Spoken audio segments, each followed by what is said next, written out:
Ndugu msikilizaji na mtazamaji wa Marcelo Media, ninakualika tena katika siku nyingine tena.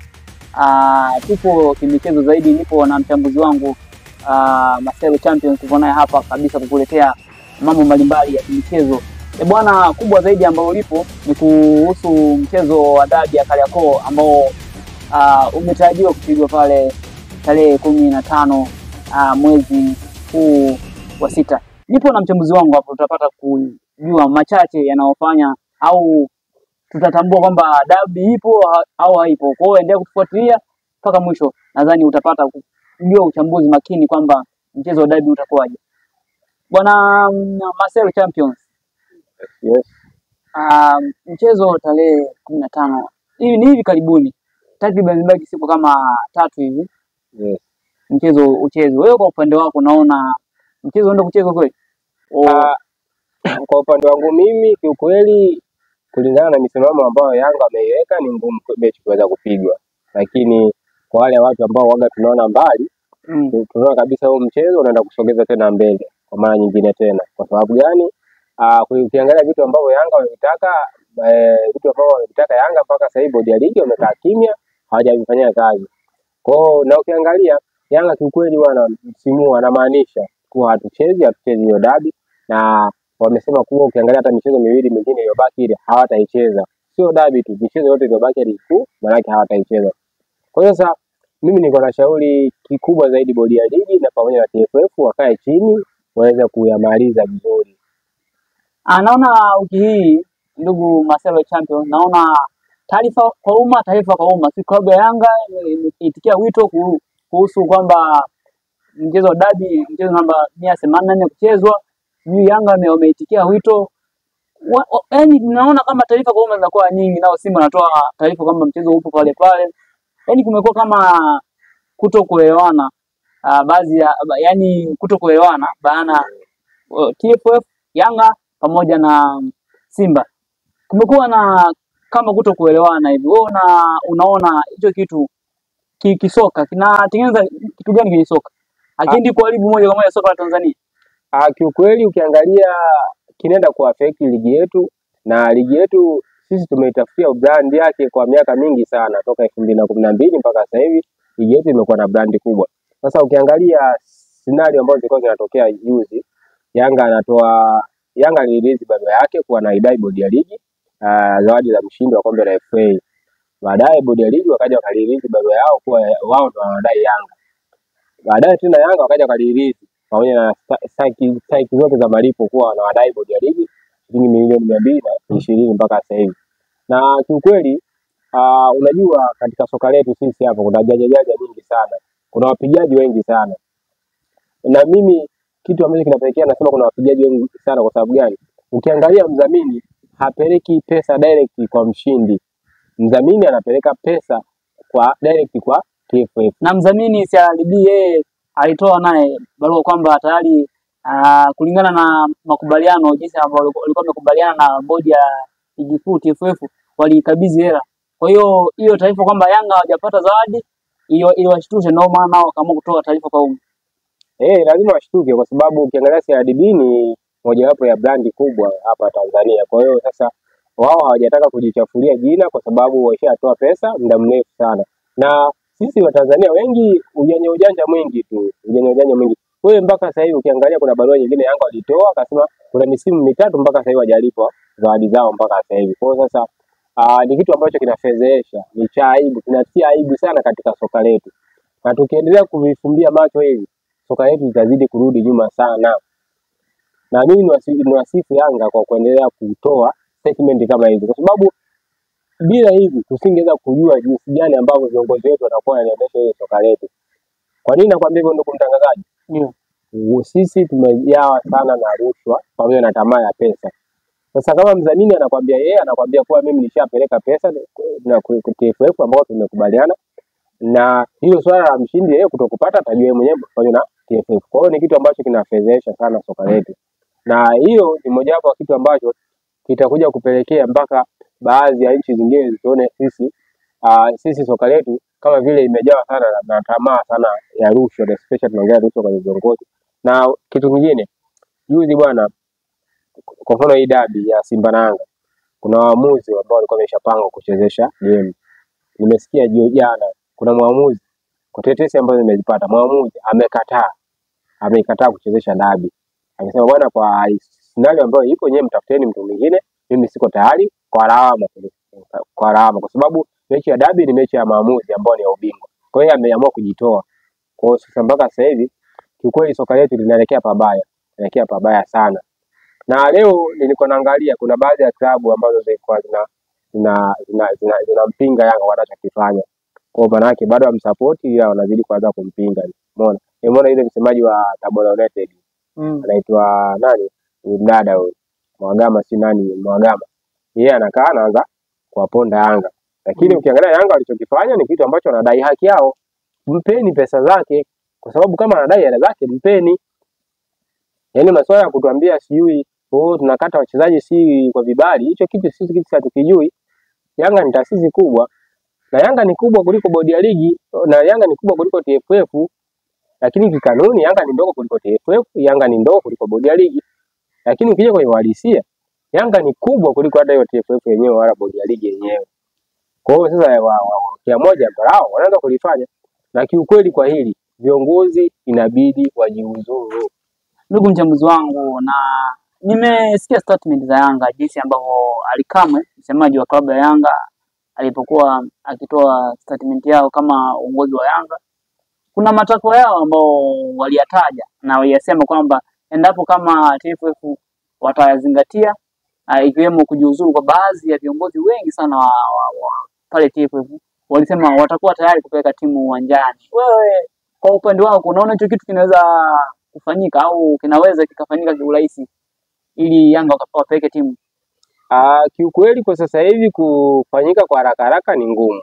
Sababu sio kitu cha siku moja kile. Sababu Yanga wao wanataka katibu mkuu wa bodi ya ligi ajiuzuru na CEO wa bodi ya ligi ajiuzuru. Na vile vile wameenda mbali zaidi, wanataka ile bodi ya ligi iwe chombo huru, yani kisio kinaingiliwa na TFF. Na ukiangalia sasa ni kitu ambacho hakiwezi kufanyika kwa mara moja. Na ili dabi iweze kuchezeka, hata kama ikatokea leo akajiuzuru, sasa dabi haiwezi kuchezeka bila kuwepo kwa viongozi hao ambao Yanga wao wanawataka. Kwa sasa mimi kuna kitu kimoja ambacho nilikuwa na shauri ni kitu kimoja, kwa Yanga wangesubiri at least mwisho wa msimu huu uishe, alafu baadaye ndio waje kufanya huo mchakato wa hao viongozi waweze kujiuzuru. Ila kwa sasa hivi kiukweli ni ngumu. Na leo nimesikia tena viongozi wa Simba za ndani kabisa, nakupa ndugu mtangazaji, wanasema kuwa ikatokea Juni 15 mechi haipo, wao hawatacheza tena mechi na Yanga tena. Kwa maana yake sasa umeona bodi ya ligi wanaweza kuleta matatizo. Wakitusogeza dabi mbele, maana yake Simba yeye hayuko tayari kucheza tarehe nyingine. Utakuwa ni mgogoro mwingine kati ya bodi ya ligi na TFF pamoja na Simba tena. Kwa hiyo sasa hivi mimi ninachokiona ni bora TFF na bodi ya ligi na Yanga wayamalize mapema, unajua wanamaliza vipi. Nadhani tayari kama kukaa tayari, ndugu mchambuzi wangu, wameshakaa kutokuelewana bado. Walitoka kwenye kikao, hatukuona yani makubaliano ambayo sisi kama wana michezo tulitarajia kuyaona. Tulitarajia kwamba labda watakubaliana itaisha, lakini walikaa vikao, lakini bado misimamo ya klabu ya Yanga ipo pale kwamba hawatacheza. Kuna kitu kingine nataka kuzungumzia, ndugu mchambuzi wangu. Klabu ya Yanga pia walilalamikia kuhusu marefa. Naomba kidogo uzungumzie kuhusu marefa, kwamba wewe kwa upande wako unaonaje? Yanga wamezungumza kwamba marefa wa ligi kuu anaweza leo akafungiwa, kesho anafunguliwa, au leo akaharibu game na kesho tena akapewa game nyingine, kitu ambacho msemaji wa klabu ya Yanga akawaambia wale TFF kwamba yule mtu ambaye anahusika waje kupanga marefa kama ni au CEO wote itabidi waondoke, ndio Yanga watakubaliana kwamba wapeleke timu. Na kama TFF hawatafanya vipitu, basi yawezekana Yanga mwakani asishiriki ligi kuu. Hicho kitu nilipokisia mara kwanza nikashtuka. Naomba kidogo nichambulie kidogo kuhusu marefa. Wewe kwa upande wako unaonaje ile kitu imekaeje hivi? Yaani kwa janga la marefa kiukweli kwa Tanzania bado ni changamoto. Ukiangalia hata hao Yanga ambao wanalalamikia marefa wao waishanufaika mara kibao tu. Nishaona hadi magoli ya mkono anafunga hivyo Mbaka. Yaani kiukweli kuhusu ya marefa kwa Tanzania bado ni changamoto kubwa sana. Hizi timu kubwa ndio waga zinanufaika, Simba, Yanga ndio wananufaika. Lengo sio kwamba Simba na Yanga. Mimi nataka nizungumze kwa mpira wa Tanzania kwamba marefa, yani ili kukuza mpira wetu wa Tanzania, wewe kwa upande wako kitu ambacho Yanga wamekilalamikia kuhusu marefa, wewe unakiona kwamba kipo sahihi au hakipo sahihi? Na kumeonekana na kasumba kama nilivyosema mwanzo kwamba timu kubwa zimekuwa na favorite kubwa.